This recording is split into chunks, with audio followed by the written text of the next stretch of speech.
Okay, welcome back to Flair College. आज हम study करने वाले हैं एल्गोरिथम एनालिसिस को। अगर मैं टेक्स्ट बुक में आपको दिखाऊं तो 3.4 आज का हमारा टॉपिक है, जिसका नेम है एल्गोरिथम एनालिसिस। तो सबसे पहले हम बात करेंगे एल्गोरिथम एनालिसिस क्या होता है, फिर उसके बाद हम बात करेंगे टाइम कम्प्लेक्सिटी, बिग और नोटेशन, और लास्ट में हम बात करेंगे स्पेस कम्प्लेक्सिटी की।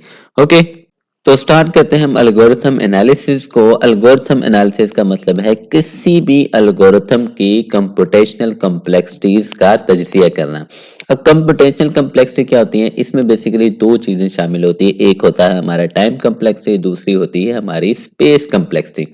अब टाइम कम्प्लेक्सिटी क्या होती है कि भाई एक एल्गोरिथम किसी काम को पूरा करने के लिए कितना टाइम लेगा, उसको हम बोलते हैं टाइम कम्प्लेक्सिटी। उसके बाद दूसरे नंबर पे आ जाती है स्पेस कम्प्लेक्सिटी, कि भाई एक एल्गोरिथम, क्योंकि जब भी हम किसी एल्गोरिथम को रन करते हैं ना, तो वो मेमोरी में कोई ना कोई जगह लेता होता है। तो वो कितनी जगह लेगा वो हमारा कहलाता है स्पेस कम्प्लेक्सिटी। ठीक है, मैं आपको इसको एग्जांपल की मदद से समझाता हूं। तो मान लो ये मेरे पास क्या है, एक एग्जांपल है कि भाई मैंने इस पॉइंट से इस पॉइंट पे जाना है। अब मेरे एल्गोरिथम का काम क्या है कि भाई यहां से शॉर्टेस्ट पाथ फाइंड करना है। अब यहां से देखो ये कितना है, मान लो 8 किलोमीटर है, ये 20 किलोमीटर है, ये 16 किलोमीटर है। अब इस काम को करने के लिए मेरे पास बहुत सारे एल्गोरिथम है, जैसे कि डिजक्स्ट्रा है, बेलमैन फोर्ड है, ए स्टार है, बीएफएस है। इन सब का काम क्या है कि भाई शॉर्टेस्ट पाथ फाइंड करना। अब मुझे कैसे पता चलेगा मैंने इन सब में से कौन सा चूज करना है? तो वो आप किसकी बेस पे करोगे? Algorithm analysis. आप एल्गोरिथम का एनालिसिस करोगे कि भाई कौन सा एल्गोरिथम मेरे लिए बेस्ट रहेगा। मान लो जैसा कि डिजक्स्ट्रा एल्गोरिथम है, ये लेता है इस पाथ को फाइंड। अब इसमें शॉर्टेस्ट यही है ना, 8 वाला। सब ने 8 को ही चूज करना है, लेकिन डिफरेंस कहां पे आएगा? अब मान लो जिस तरह से हमारा डिजक्स्ट्रा एल्गोरिथम है, ये लेता है 2 मिनट लेता है, ठीक है, और मान लेते हैं 4 MB स्पेस लेगा, ठीक है। उसके बाद आता है हमारा बेलमैन फोर्ड, ये कितना हम मान लेते हैं, ये लेगा 4 मिनट, और जो स्पेस लेगा वो लेगा हमारा 10 ले लेते हैं कि भाई 10 MB वो स्पेस लेगा। उसके बाद आ जाए ए स्टार, इस काम के लेते हैं भाई वो 6 मिनट लेगा और स्पेस लेगा 20। और इसी तरह ब्रेडफास्ट ये भी डिफरेंट लेगा, मान लो ये लेता है 8 ले ले, और ये जो हमारी स्पेस लेगा हम कह लेते हैं कि भाई ये 40 MB ले रहा है। तो अब आप किसको चूज करोगे? अकल वाली बात तो यही कहती है ना कि भाई आप इसको चूज करोगे। उसकी वजह क्या है भाई? वो एक तो वो टाइम सबसे कम ले रहा है इन चारों में से, और उसके बाद स्पेस व्यू मेमोरी में कम ऑक्यूपाई कर रहा है। तो इस बेस या तो ये किसकी बेस पे मैंने डिसाइड किया? Algorithm analysis. मैंने इन सब का एनालिसिस किया किसकी बेस के ऊपर? उसके टाइम और स्पेस की बेस के ऊपर। दो ही चीजों की मैंने बात की ना, टाइम और ये मेमोरी। तो इनकी बेस के ऊपर एनालिसिस करते हैं, फिर उसकी बेस के हम ऊपर हम एल्गोरिथम को चूज करते हैं कि भाई ये एल्गोरिथम मेरे काम को करेगा, जिस तरह से यहाँ पे शॉर्टेस्ट पाथ फाइंड करना था। ठीक है, इसी तरह के एक और एग्जांपल देखें तो ये एक लिस्ट है, ये एक अनसॉर्टेड लिस्ट है, इसको सॉर्ट करना है। तो इसको सॉर्ट करने के लिए मेरे पास बहुत सारे एल्गोरिथम है, जैसा कि क्विक सॉर्ट है। मैं सारा कुछ अरेज कर देता हूँ, जैसा कि क्विक सॉर्ट है, मर्ज सॉर्ट है, सिलेक्शन सॉर्ट है, बबल सॉर्ट है। तो अब मैं किसको अप्लाई करूंगा कि भाई ये मेरे लिए इस लिस्ट को सॉर्ट कर दे? तो वो किसकी बेस के ऊपर? कि भाई मैं देखूंगा कौन किसकी टाइम कम्प्लेक्सिटी बेहतर है, यानी कम टाइम में वो इसको सॉर्ट कर देगा। और दूसरी उसकी स्पेस कम्प्लेक्सिटी के भाई कितनी वो स्पेस लेगा मेरी मेमोरी में। ठीक है, तो अब बात करते हैं हम टाइम कम्प्लेक्सिटी की। Time complexity is measure of how running time of an algorithm increase as the size of the input grow. अब इस बात का क्या मतलब है, मैं आपको एग्जांपल की मदद से समझाता हूं। तो यहाँ पे हमारे पास क्या है, एक अनसॉर्टेड लिस्ट है। तो हमने इसको क्या करवाना है, किसी एल्गोरिथम से सॉर्ट करवाना है। ठीक है, अब कोई भी एल्गोरिथम इसको सॉर्ट करने के लिए कितना टाइम लेगा वो हमें किसके जरिए पता चलता है? टाइम कम्प्लेक्सिटी के जरिए। ठीक है, और दूसरी बात है, अगर मैं इसका साइज इंक्रीज कर देता हूं, मान लो ये 8 की थी तो मैंने कर दिया इसको 16 का।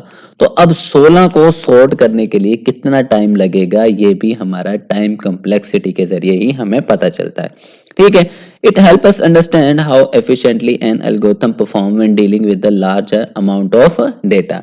कि भाई ये हमें किस चीज में मदद करता है? अगर मैं इसका साइज बढ़ा देता हूं, लार्जर कोई डेटा आता है, तो उसमें किस तरह से परफॉर्म करेगा वो भी हमारा टाइम कम्प्लेक्सिटी हमें ये मालूम करने में मदद देती है।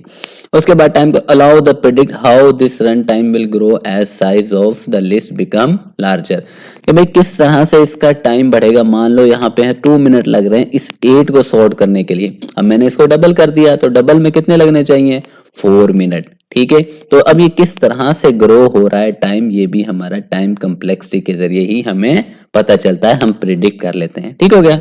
अब टाइम कम्प्लेक्सिटी में बिग ओ नोटेशन का क्या रोल होता है। सबसे पहला रोल होता है कि ये मैथमेटिकली डिस्क्राइब करता है टाइम कम्प्लेक्सिटी को। दूसरे नंबर पे ये प्रोवाइड करता है upper bound on time and algorithm will take to complete as input size grow. अब इस बात का क्या मतलब है, अब यहाँ पे हमारे पास क्या है, लिस्ट है। अब लिस्ट को इसको सॉर्ट करना है।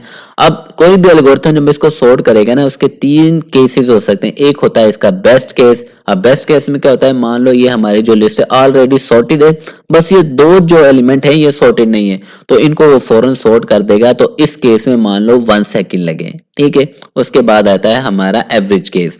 एवरेज केस में क्या हो सकता है कि भाई ये हमारी हाफ जो है सॉर्टेड है, हाफ नहीं है, तो उसको सॉर्ट करने के लिए हम कह देते हैं भाई उसको 5 सेकंड लगे। ठीक है, उसके बाद आता है हमारा वर्स्ट केस। ये जो वर्स्ट केस होता है इसको हम बोलते हैं अपर बाउंड। ठीक है, अपर बाउंड मतलब कि भाई वर्स्ट केस सिनेरियो क्या हो सकता है इस लिस्ट को सॉर्ट करने के लिए। अब मान लो अभी जिस तरह से सारी उलट पुलट है, तो इसको सॉर्ट करने के लिए मान लो ये 2 मिनट ले लेता है, तो ये जो 2 मिनट होंगे ये हमारा कौन प्रोवाइड कर रहा है, टाइम कम्प्लेक्सिटी। ठीक है, इसके जरिए हमें पता चलता है कि भाई इसका वर्स्ट केस क्या हो सकता है। ठीक है, उसके बाद this notation help to compare the efficiency. अब जो तीसरी चीज है, ये जो कितने सारे एल्गोरिथम मैंने यहाँ पर लिखे हुए हैं इस एक लिस्ट को सॉर्ट करने के लिए, तो इनको कंपेयर करने के लिए कि भाई इनमें से बेस्ट कौन सा है, उसको भी हम किसके जरिए, बिग ओ नोटेशन के जरिए ही कंपेयर करते हैं। ठीक है, अब बिग ओ नोटेशन काम किस तरह से करता है। Big O notation use symbol to describe how the run time of an algorithm change with the size of input. मैं आपको इस बात को एक एग्जांपल की मदद से समझाता हूं। तो ये मेरे पास वही लिस्ट के जिसके हम बार बार बात कर रहे हैं। तो अब इसको सॉर्ट करना है, तो इसको सॉर्ट करने के लिए जो टाइम लग रहा होता है एल्गोरिथम को, वो जो टाइम कहलाता है वो हमारा रन टाइम कहलाता है। अब मैंने एक और बात बताई थी कि भाई ये जो रन टाइम है ये चेंज होता रहता है। ठीक है, चेंज किस तरह से होता है, मान लो ये पहले लिस्ट से 8 एलिमेंट की, ठीक है, तो मैंने इसको बढ़ा के कितना कर दिया भाई, 16 का कर दिया। भाई 16 को सॉर्ट करो, तो फिर ये क्या हो गया, चेंज हो गया, इनपुट डेटा मेरा चेंज हो गया, पहले 8 की लिस्ट थी अब 16 की हो गई। तो इस ये जो टाइम चेंज हुआ ना, इसको डिस्क्राइब किसके जरिए करते हैं हम, बिग ओ नोटेशन के जरिए। और बिग ओ नोटेशन किसका यूज करता है, सिंबल्स का यूज करता होता है। और आपकी बुक में कुछ एग्जाम्पल दी गई है। सबसे पहले जो एग्जाम्पल है वो है हमारी बिग ओ 1। अब ये किस चीज को, कांस्टेंट टाइम जो होता है, यानी वो टाइम जो चेंज नहीं होता। The run time does not change with the size of input, कि भाई अगर आप उसका इनपुट का साइज बढ़ा रहे हो, जैसे हम लिस्ट में बढ़ा रहे थे ना, तो लिस्ट में बढ़ाने से क्या हो रहा था, टाइम चेंज हो रहा था। लेकिन कांस्टेंट में अगर आप लिस्ट को बढ़ा दोगे तो टाइम चेंज नहीं होगा। मैं इसको आपको एग्जांपल की मदद से समझाता हूं। तो ये मैं सारा कुछ अरेज कर देता हूं। तो फॉर एग्जांपल ये हमारे पास 10 बच्चों की क्लास है, तो इसका इनपुट साइज क्या होगा, 10 होगा। ठीक है, अब इस 10 बच्चों में से किसी एक के पेरेंट्स आते हैं। हम मान लेते हैं भाई वो रोल नंबर 4 है जिसके पेरेंट्स आए हैं। तो मैं आऊंगा इस क्लास में और मैं बोलूंगा रोल नंबर 4 जो है वो बाहर आ जाए। तो मान लो इस काम को करने के लिए मुझे लगे 5 सेकेंड। ठीक है, अब मैं इसका क्या करता हूँ, इनपुट साइज बढ़ा देता हूँ। पहले 10 बच्चों की क्लास थी तो हमने इस दफा कर दी ये 20 बच्चों की क्लास कर दी। तो अब दोबारा से मैं क्या आऊंगा क्लास में, भाई रोल नंबर 4 खड़ा हो जाए, उसके पेरेंट्स मिलने आए, तो क्या मुझे ज्यादा टाइम लगेगा, नहीं, चाहे जितने मर्जी की क्लास हो तो फिर भी मुझे 5 सेकंड ही लगेंगे। ठीक है, फिर मान लेते हैं भाई इस क्लास को मैं कर देता हूँ 100 बच्चों की। तो फिर मैं आऊंगा क्लास में, तो मैंने तो वही काम करना, रोल नंबर 4 खड़ा हो जाए। अब मुझे सर्च तो नहीं ना करना पड़ रहा, मुझे पता है मैंने किसको खड़ा करना है। तो इस वजह से हर दफा क्या हो रहा है, 5 सेकंड ही लग रहे हैं, मुझे टाइम इंक्रीज नहीं हो रहा। तो टाइम क्या है यहाँ पे, कांस्टेंट है। कांस्टेंट मतलब टाइम चेंज नहीं होगा जितनी मर्जी आप इनपुट साइज को बढ़ा लें। ठीक है, इसी तरह अगर मैं एक और एग्जांपल दूं, तो यहाँ पे हमारे पास क्या है, एक लिस्ट है। अब मुझे यहाँ पे जो एक्सेस करना है वो इसको एक्सेस करना है, जो इसका इंडेक्स नंबर है। इन वैल्यूज को एक्सेस नहीं करना, इस इंडेक्स नंबर को एक्सेस करना है। तो मुझे इंडेक्स का पता है, तो अब ये लिस्ट जितने मर्जी की हो जाए मुझे तो सिर्फ यहीं पे आना है। तो तो इस यहाँ पे भी मेरा क्या होगा, टाइम कांस्टेंट रहेगा, चेंज नहीं होगा। अगर मुझे यहाँ तक पहुंचने के लिए मान लो 2 सेकंड लग रहे हैं, तो अब ये जितनी मर्जी बड़ी लिस्ट हो जाए मुझे 2 सेकंड ही लगेंगे यहाँ तक पहुंचने के लिए। अगर मैं इसको ग्राफ के जरिए भी आपकी बुक में जो शो किया गया है, यहाँ पे देखो टाइम, टाइम जितना लग रहा है उतना ही रहेगा। अब देखो यहाँ पे इनपुट साइज बढ़ता जा रहा है, बढ़ता जा रहा है, बढ़ता जा रहा है, लेकिन टाइम वहीं पे ये कांस्टेंट ही है। मान लो 1 सेकंड लग रहा है ना, तो अब जितनी मर्जी इनपुट डालो उसे 1 सेकंड ही लगेगा, जैसे मैंने क्लास की एग्जांपल दी थी, ठीक है। उसके बाद आता है हमारा बिग ओ एन यानी linear time. The run time grow linearly with the size of input size. जैसे जैसे इनपुट साइज बढ़ता जाएगा वैसे ही रन टाइम भी इसका बढ़ता जाएगा। मैं आपको ग्राफ की मदद से शो करूं तो यहाँ पे देखो, जैसे जैसे इनपुट साइज बढ़ रहा है, इस तरफ बढ़ेगा ना, तो देखो जैसे बढ़ता जा रहा है तो टाइम ये देखो ऊपर भी जाती जा रही है, ऊपर टाइम की वजह से, और जो इस तरफ जा रही है वो इनपुट साइज की वजह है। तो ये देखो बिल्कुल स्ट्रेट जा रही है, लीनियरली इसका टाइम इनपुट साइज के साथ ग्रो कर रहा है। फॉर एग्जाम्पल यहाँ पे देखो हमारे पास क्या है, एक लिस्ट है, यहाँ पे 16 और 16 32 स्टूडेंट हैं। अब मुझे जो स्टूडेंट को तलाश करना है वो है फिजा, ठीक है। अब मान लो इसको मुझे तलाश करने में लगे 2 मिनट। अब अगर मैं इस लिस्ट को बढ़ा दूं, अब क्योंकि मेरे पास रोल नंबर नहीं है जिस तरह वहां पे था ना, मुझे स्टूडेंट तलाश करना है, तो तलाश करने के लिए मुझे हर एक नेम को चेक करना पड़ेगा बारी बारी से, ठीक है। रोल नंबर तो है नहीं, स्टूडेंट तो एक क्लास में एक नाम के ज्यादा हो सकते हैं ना, तो इस वजह से मुझे 1 बाय 1 चेक करना पड़ेगा। अब इसको अगर मैं बढ़ा दूं, मान लो इसको मैं कर देता हूं 50 की, तो उस हिसाब से इसका टाइम भी बढ़ेगा। मुझे 50 स्टूडेंट को, अब यहाँ पे 32 को चेक करना पड़ रहा था, फिर मुझे 50 को चेक करना पड़ेगा। तो इस वजह से ये क्या हो रहा है, इनपुट साइज के साथ उसका जो टाइम है वो भी बढ़ जाता है। इसी तरह एक और एग्जांपल, यहाँ पे अगर देखो बुक है, बुक के पेज हैं 50, तो 50 को मुझे रीड करने में लग गए, मान लेता हूं मैं, मुझे लग गया 1 घंटा। अगर मैं बुक होती मेरे पास 100 पेजेस की, तो जाहिर सी बात है टाइम भी ज्यादा लगना था, तो कितना टाइम लगना था, 2 घंटे लग जाने थे। तो ये जो इनपुट साइज के साथ देखो उसका टाइम भी इंक्रीज होता है, इसको हम शो करते हैं बिग ओ एन के साथ, यानी लीनियर टाइम। ओके, उसके बाद आता है हमारा big O n square quadric time. The run time increase with the square of input size, यानी जैसे ही हम इसका इनपुट साइज बढ़ाएंगे तो इसका जो टाइम है वो स्केयर में, पावर में, यानी डबल बढ़ेगा, ठीक है। मैं आपको समझाता हूँ इसके एग्जांपल की मदद से जो आपकी बुक में दी गई है। अब यहाँ पे हमारे पास क्या है, कुछ स्टूडेंट हैं। अब इन स्टूडेंट में से कौन सा बेहतर है, तो मुझे हर एक स्टूडेंट को हर दूसरे के साथ क्या करना पड़ेगा, कंपेयर करना पड़ेगा। मैं चेक करूंगा क्या ये बेहतर है, फिर उसके इसके साथ चेक करूंगा, फिर इसके साथ, फिर इसके साथ, फिर इसके साथ, फिर इसके साथ, यानी हर एक स्टूडेंट को मुझे हर एक के साथ कंपेयर करना पड़ा। अब ये तो है एक स्टूडेंट, फिर मुझे इसको भी करना पड़ेगा, इसके साथ हो गया, इसके साथ, फिर इसके साथ, फिर इसके साथ, फिर इसके साथ, फिर इसके साथ, फिर इसके साथ, ठीक है। फिर तीसरे को मुझे चेक करना पड़ेगा। तो हर एक स्टूडेंट को हर एक के साथ कंपेयर किया जा रहा है।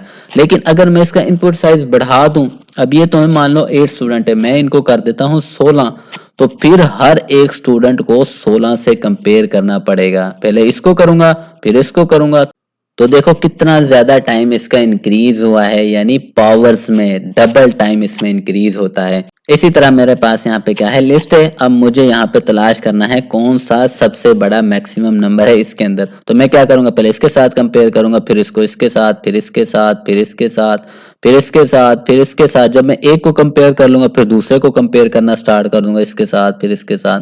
तो देखो कितना टाइम कंज्यूम हो रहा है। अगर मैं इस लिस्ट को बढ़ा दूं तो मेरा काम उस डबल हो जाएगा, उससे ज्यादा हो जाएगा, ज्यादा टाइम कंज्यूम होगा, ठीक है। अगर मैं इसको ग्राफ की मदद से शो करूं तो यहाँ पे देखो इनपुट साइज यहाँ पे कम बढ़ रहा है। देखो इस तरफ ये जो रेड लाइन है ये इसकी है हमारे क्वाड्रिक टाइम की। तो देखो इस तरफ कम जा रहा है, लेकिन टाइम देखो कितनी स्पीड से ऊपर जा रहा है, ठीक है। उसके बाद आता है हमारा बिग ओ लॉग एन यानी लोगार्थमेटिक टाइम। इसमें क्या होता है, the run time grow logarithmically, meaning it increase very slowly relative to the input size, यानी इनपुट साइज जितना बढ़ेगा उससे बहुत ही कम जो है हमारा रनिंग टाइम बढ़ेगा। इसको समझने के लिए आपकी बुक के अंदर एक एग्जांपल दी गई है, हम उसी की बात करते हैं, लेकिन वो एग्जांपल थोड़ी सी बड़ी है। मैं आपको ग्राफिकली एक छोटी एग्जांपल की मदद से समझाता हूं। तो ये एक लिस्ट है, इस लिस्ट में से आपने एक नंबर को चूज करना है। मैं मान लेता हूं आपने क्या 8 चूज कर लिया। अब मुझे इस 8 को क्या करना है, गैस करना है। तो मेरी लिस्ट क्या है 1 से लेके 10 तक। तो अब मैं आपसे सवाल करना स्टार्ट करूंगा।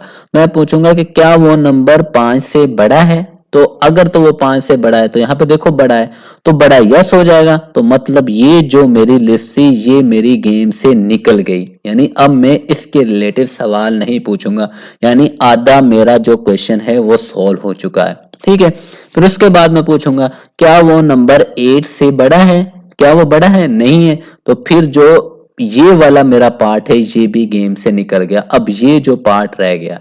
ठीक है, तो अब देखो कितना आसान है इसको गैस करना, मैं एक सवाल की मदद से आधे उसको निकाल देता हूं। ठीक है, फिर मैं पूछूंगा क्या वो 8 है, हाँ जी आप बोलोगे 8, ये तो ओके मैंने गैस कर लिया। ठीक है, तो अगर इससे अगर ये मैं इसको लिस्ट को बढ़ा दूं तो क्वेश्चन तो मेरा फिर भी वही कहेगा ना, मान लो ये 10 की थी तो मैं इसको कर देता हूं 50 की, तो फिर मैं क्या पूछूंगा क्या वो ग्रेटर देन 25 है, तो अगर तो वो है तो फिर मैं क्या करूंगा जो पिछले 25 हैं उनको निकाल दूंगा, अगले वालों की बात करूंगा, यानी आधा काम तो यहाँ पे फौरन ही आउट हो जाता है। तो इस वजह से यहाँ पे टाइम इतना ज्यादा इंक्रीज नहीं होता।